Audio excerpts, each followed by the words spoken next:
¿Quién es mi prójimo? Quizás el borrachito del barrio, que nadie quiere hablar con él o extenderle la mano de ayuda. Él es tu prójimo y él es mi prójimo. Pastor, buenos días, buenas tardes o buenas noches, dependiendo del lugar o el horario que nos estés viendo. Soy el pastor Paco Espinosa y esto es Pregúntale al Pastor.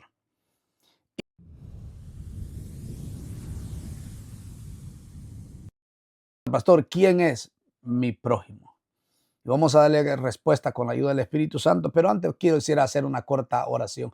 Padre, en el nombre de Jesús de Nazaret, mi Dios, le pido que me dé sabiduría, me dé entendimiento, mi Dios eterno, de manera tal que pueda hablar sus palabras, mi Dios eterno, y que la respuesta que vamos a dar sea coherente conforme a lo que usted ya nos dio en la Biblia, mi Dios eterno. Padre, toma mi mente, mi corazón, mis labios, de manera tal que pueda ser de bendición para mis hermanos, en el nombre del Padre, del Hijo y del Espíritu Santo. Amén.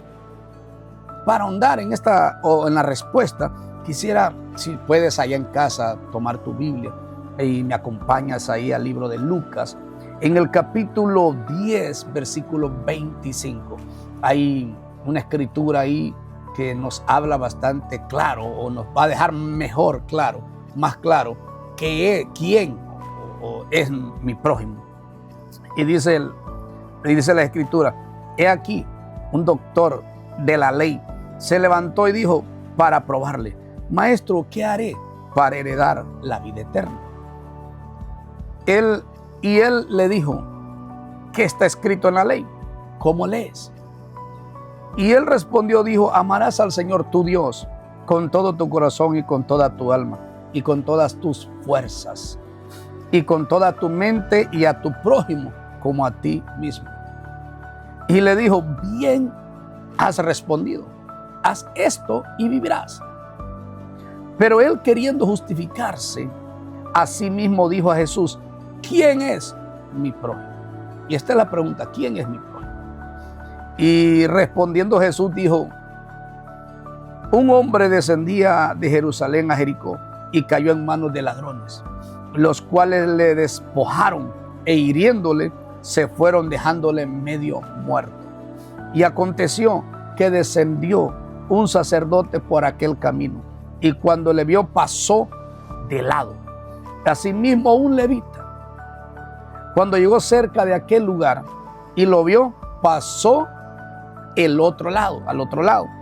Pero un samaritano que iba de camino vino donde él estaba, y cuando lo vio tuvo compasión de él, y acercándose vendó sus heridas, echándoles aceite y vino, y poniéndole sobre su cabalgadura, lo llevó al mesón y cuidó de él.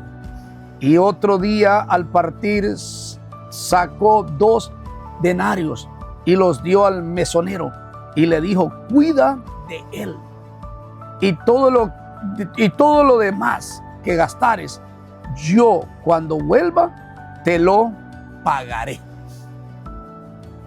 Esta es la escena. Venía un israelita, un hombre de Jerusalén o de Israel, quizás de adorar, quizás de exaltar a Dios, o no sabemos. La cuestión es que en el camino le salieron unos ladrones, los cuales dice la palabra que lo despojaron de sus bienes, o sea, lo despojaron de lo que tenía, de sus ropas, de todo, lo despojaron y quedó medio muerto, o quizás lo dieron por muerto, quizás lo golpearon y lo dieron por muerto. Y dice la palabra que viniendo un sacerdote, un hombre de Dios, un hombre que predicaba, en este caso, la palabra de Dios, dice que vio y pasó de lado, de largo. O sea, como quien dice, no se quiso acercar, ni tan siquiera ver si el hombre estaba con vida o estaba muerto. A lo mejor quizás él pensó: está muerto, pero creo que la actitud de él hubiese sido mejor llegar e investigar qué había pasado con ese hombre o si todavía estaba con vida. El sacerdote llega, no le importa.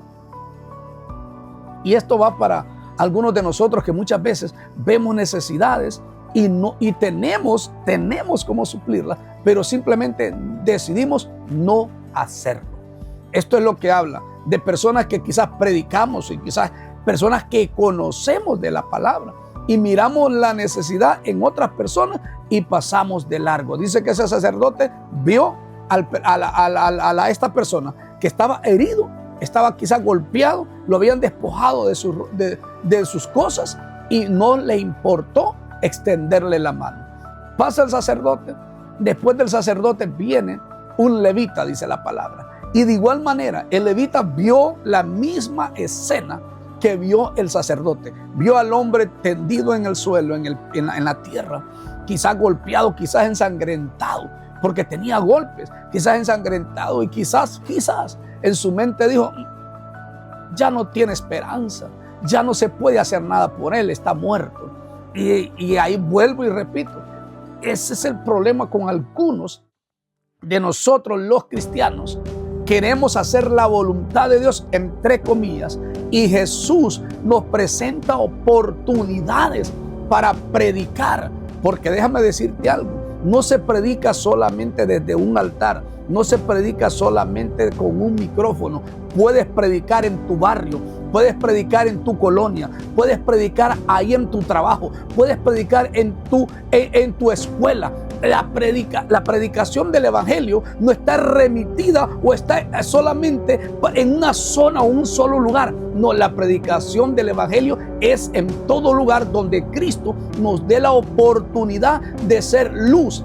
Tanto el sacerdote como el levita vieron la misma escena, pero no les importó. Dice la palabra que tanto el uno como el otro pasaron de largo. Y a esto quiero llamar la atención, no solamente a mi vida, sino a la vida de aquellos que quizás me están escuchando.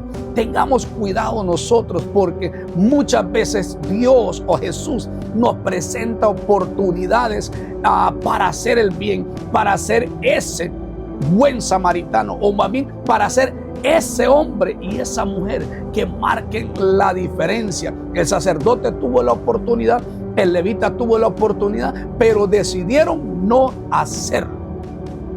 Entonces dice la palabra que vino un samaritano que iba de camino, vio la misma escena, pero este fue conmovido, fue llevado a misericordia, lo que me quiere decir que los otros dos no tuvieron misericordia. Quizás lo vieron muy golpeado, pero vieron que quizás todavía tenía vida.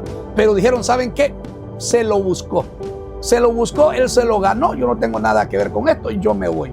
El sacerdote hizo eso, el levita hizo lo mismo, pero el samaritano se paró, bajó de su caballo o su cabalgura y vino y tomó a aquella persona que estaba golpeada, herida, maltratada.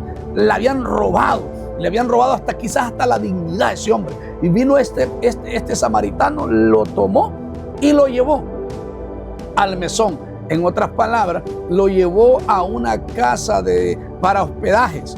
Lo llevó a un hospedaje, más bien la palabra correcta. Lo llevó a un hospedaje y en el hospedaje pagó por él para que le dieran comida. Dice que vendó sus heridas. O sea, nos da a entender que este hombre estaba golpeado. Lo habían golpeado. Entonces, el samaritano vendó sus heridas y el samaritano tuvo compasión de él y le dijo al mesonero: hey, aquí está, pero si gastas más de lo que yo te estoy dando hoy, cuando yo regrese, yo te lo voy a pagar. Yo te lo voy a pagar. Esa es la historia que estábamos leyendo. Ahora, miren lo que dice el versículo 36. ¿Quién pues? La pregunta fue para Jesús: ¿quién es? ¿Quién es mi prójimo? Y esa pregunta me la han hecho a mí también. ¿Quién es? Pastor, ¿quién es mi prójimo? Esa fue la pregunta que le hizo este maestro de la ley a Jesús. ¿Quién es mi prójimo? Pero se estaba queriendo justificar. Entonces Jesús le relata lo que anteriormente estábamos leyendo. Y en el versículo 36, Jesús le hace un rebote de la pregunta y dice: ¿quién pues de estos tres te parece que fue el prójimo de aquel que cayó en manos del ladrón? El maestro de la ley responde y él dijo: el que mostró con él misericordia. Entonces Jesús le dijo: ve y haz tú lo mismo. Me llama la atención, Jesús le dice: ve tú O sea, ve y haz tú lo mismo. Porque el maestro de la ley sí sabía lo que la palabra significaba.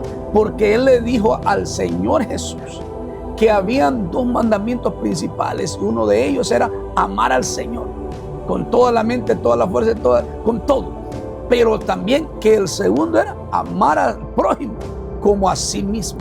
Entonces él conocía quién era el prójimo, pero él quería justificarse.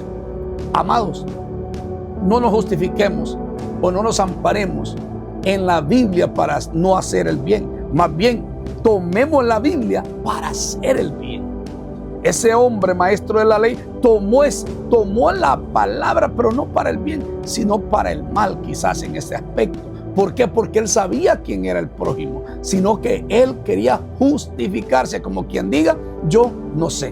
Aquellos que se han hecho esta pregunta, o la persona que me hizo esta pregunta, creo que todos somos conscientes y entendemos quién puede ser nuestro prójimo. Y hay algo que quisiera leer también, aparte de esto que estábamos leyendo. Y es que en el libro de Marcos, en el capítulo 12, versículo 31, leemos casi lo mismo que estaba refiriendo el maestro de la ley. Y dice en el 31, y el segundo, hablando de los mandamientos, y el segundo es semejante a este: amarás a tu prójimo como a ti mismo. No hay otro mandamiento mayor que estos. No hay otro mandamiento mayor que estos. O sea, amar al Señor y amar al prójimo como a uno mismo. Pastor, ¿quién es mi prójimo? Tu prójimo es aquel que vive en tu barrio, que vive en tu zona de alcance. Es aquel vecino tuyo con el cual quizás no te llevas, y Dios te está llamando a que empieces a tener una relación y pueda ser luz para esta persona. Pastor, ¿quién es mi prójimo? Tu prójimo puede ser aquel que se para en la esquina de una carretera, en una calle, pidiendo una limosna, y tú puedes dársela. Ahora, quiero aclarar esto: no le haces bien dándole el dinero solamente, llévalo a comer. Porque yo entiendo que muchos de ellos usan el dinero para ir a ingerir alcohol o a ir a ingerir drogas, lo cual no les hace ningún bien. Mejor es, quizás, llévalo. O si no, lleva comida ya preparada y se las puedes dar para que ellos coman. Porque estoy en contra también de alimentar el mal de otra persona, porque eso no ayuda en nada tampoco. Pero sí le puedes dar de comer. ¿Quién es el prójimo? ¿Quién es mi prójimo? ¿Y quién es tu prójimo? Quizás ese matrimonio que se ha estado despedazando, y Dios te ha dado oportunidades para que tú vayas y puedas ser de bendición, puedas ayudar a que ellos puedan llevar un matrimonio mejor, una mejor reconciliación. ¿Quién es mi prójimo? Quizás el borrachito del bar, el borrachito que todos menosprecian, el borrachito que nadie quiere hablar con él o extenderle la mano de ayuda. Él es tu prójimo y él es mi prójimo. Pastor, ¿quién es mi prójimo? Mi prójimo es la viuda anciana que ya no tiene nadie por ella, que usted y yo podemos ayudarle y no lo hacemos. ¿Quién es mi prójimo? Mi prójimo puede ser aquel anciano y sus hijos quizás lo abandonaron, y quizás puedas decir: pastor, si lo abandonaron es porque quizás no fue buen padre. Independientemente por las razones que lo hayan abandonado, aquí estamos hablando de nosotros ser ese buen prójimo o ayudar a nuestros prójimos. Ese señor, ese anciano lleno de canas, lleno de días, que ya no puede ni con su cuerpo, él es tu prójimo. Pastor, ¿quién es mi prójimo? Esa mujer embarazada que pudiste ayudar y no lo ayudaste. Ese hombre que estaba golpeado y lo pudiste ayudar y no lo hiciste. A esa persona que le pudiste hablar del evangelio y no lo hiciste. A esa persona que está en un hospital y has podido ir y no lo has hecho, o no lo hemos hecho. ¿Quién es nuestro prójimo? Todo aquel que necesita de nuestra ayuda es nuestro prójimo. Hay que aprender, iglesia de Jesucristo, a reflejar a Cristo con palabras, pero también con hechos. Y esto es para todos, desde el nivel pastoral, desde aquí para allá. Aprendamos a nosotros ser como ese buen samaritano, que no era parte del pueblo de Israel. Era samaritano, era de afuera, era una mezcla. Recuerde que los judíos y los samaritanos no se llevaban, no se querían entre sí. Pero ese samaritano sí hizo la obra que tenía que hacer el pueblo de Israel, o el sacerdote o el levita. ¿Quién es mi prójimo? Todo aquel que necesita mi ayuda es mi prójimo. Todo aquel ser humano. ¿Por qué? Porque tanto él como yo somos hechos a imagen de Dios. Recuerda, no tomes un texto fuera de todo su contexto bíblico para usarlo como un pretexto para vivir tu vida evangélica a tu manera. Solo hay una manera de vivir la vida y es evangélica, y es a la manera de Dios. Que el Señor te guarde, que el Señor te bendiga. La paz de Cristo.